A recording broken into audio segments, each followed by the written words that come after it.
Hello everyone. I've been looking at some of the posts on the different Facebook groups, and I decided to bring back to life this presentation that I used to do called The Four Thinkers.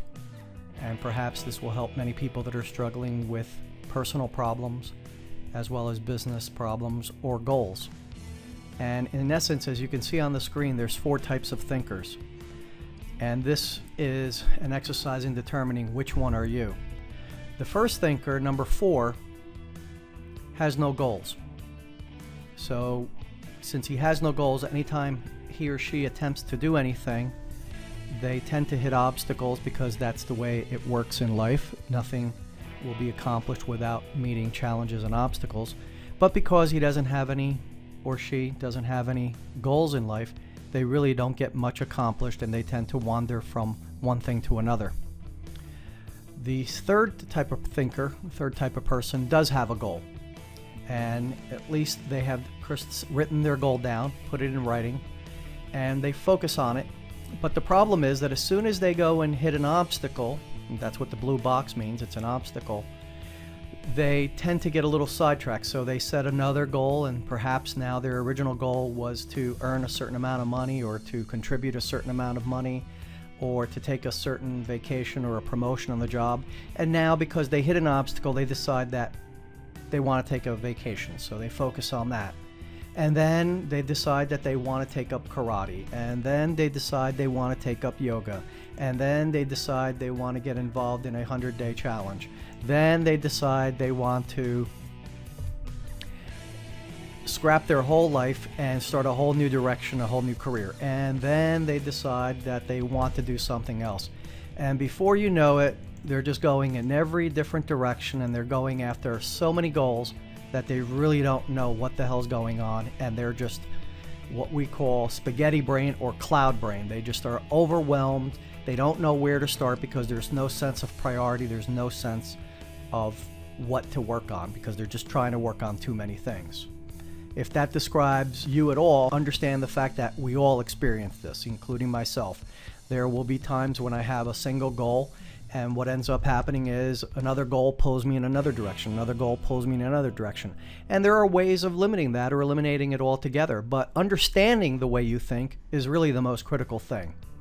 Thinker number 2 also has a goal, and thinker number 2 goes after his goal or her goal, and as soon as he hits or she hits an obstacle, they start focusing on the problems. And so the problem, when you start focusing on it, what happens? The problem gets bigger. And the more they focus on the problem, it gets bigger. Because as we all know, whatever we focus on is what we will draw into our lives. So the more you focus on the obstacle and the problems, the bigger they get, until before you know it, the obstacle or the problem is overwhelming. Then we have the fourth type of thinker, number 1. And the fourth type of thinker meets a challenge, meets an obstacle. They have a goal. One single goal, one single primary goal, and once they hit an obstacle, they don't start focusing on the obstacle. They start focusing on the solutions. So they look at ways where they can go over the obstacle, under it, around it, or through it.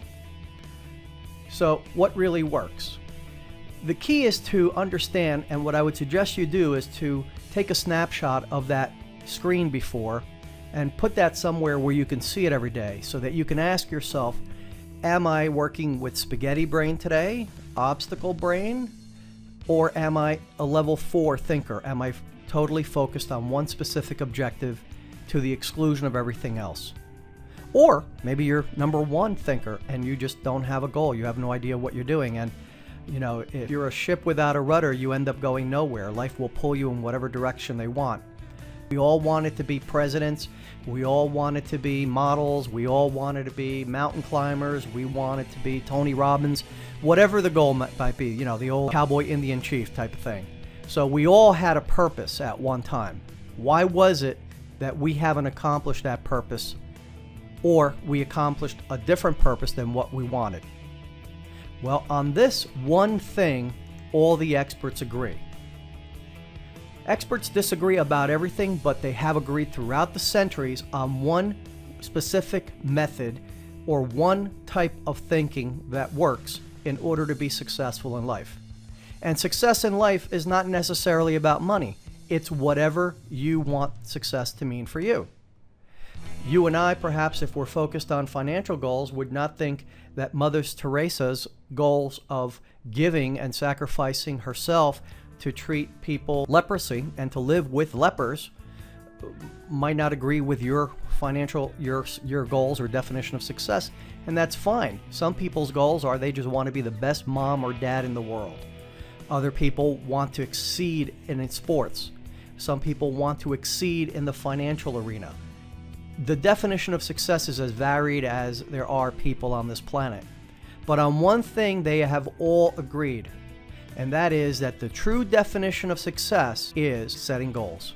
Because if you don't have goals, a purpose to which you're driven towards, then you're not successful. It is our nature as humans, according to many books, including Maxwell Maltz's book, Psycho-Cybernetics. We are goal-seeking mechanisms. We are born like a missile. We're always seeking an end result, a goal, a feeling, a state, as if we put it into NLP language. So what's this point that all the experts agree? What is the one thing that will get you to type 1 thinking where you are successful, where you draw to yourself those things which you set out for yourself, where understood instead of being misunderstood, where you begin attracting the money, the people, the things you need start coming your way in order to accomplish your goals? What is that one critical element? Singleness of purpose. And as I said, all the experts had agreed. John D. Rockefeller, if his wealth was brought into comparison in today's numbers, comparing it to the Bill Gates, the Mark Zuckerbergs, he had outranked every single person on the top 10 billionaires list. John D. Rockefeller. And you may not agree with some of his business tactics for that day and age. They were acceptable in today's terms. They're a little bit cruel, but it's his singleness of purpose that got him to where he was. And what did he say?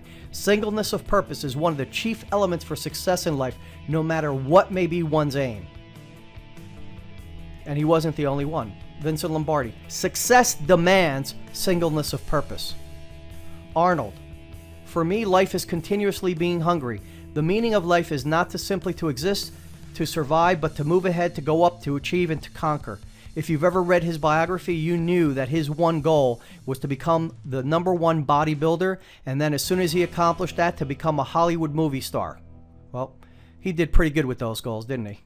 And then if any of you have ever had a problem or a challenge with alcohol, you know that the most famous person in that group is Bill Wilson, and Bill Wilson in 1957 wrote a statement on singleness of purpose and how important that was.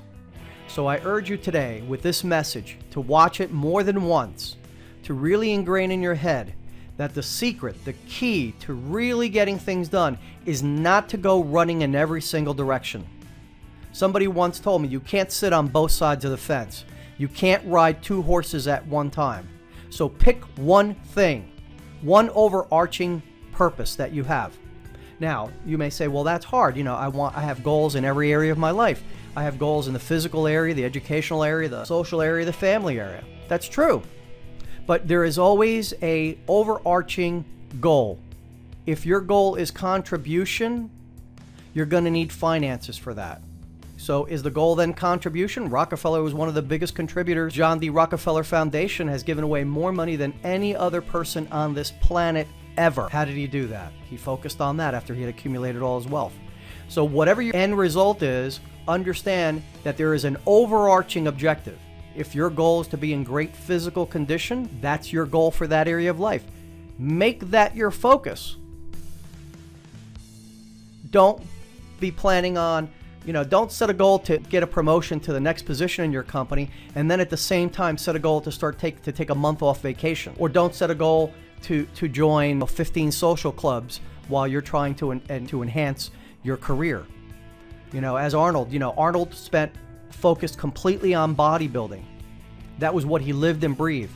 He had posters of Reg Park, one of the bodybuilders that he admired, all over his office. In fact, in his book, he said that he brought his mother, because he had a very harsh German father, he brought his mother into the room and showed her all the photographs and newspaper clippings that he had of all the bodybuilders, because he covered his entire room up with them at age 15.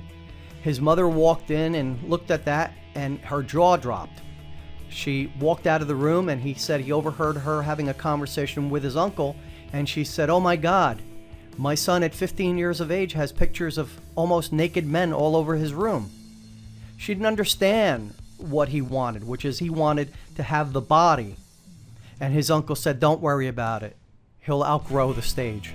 Well, we all know he never outgrew it, but Arnold has been one of the most successful immigrants in this country, and it's because of his singleness of purpose. Vince Lombardi, what's to be said about the man? Took over one of the most pitiful football teams in the NFL at that time, didn't really have too many stars, and he turned every single man around. It's from these people that we need to look at and learn about what we need to focus on, and it's singleness of purpose. That one major overriding goal. Now, next time I talk to you, I'll show you how to not only become single-minded, but how to get crystal clear on how to become crystal-minded. I hope you enjoyed this video. If you did, please like and share it on Facebook, Twitter, and all the other social media sites. If you're watching it on YouTube, please subscribe to my channel and please like the video. I welcome any and all comments. Please post as well, whether on Facebook, Twitter, or YouTube, or any other social media sites. Thank you again.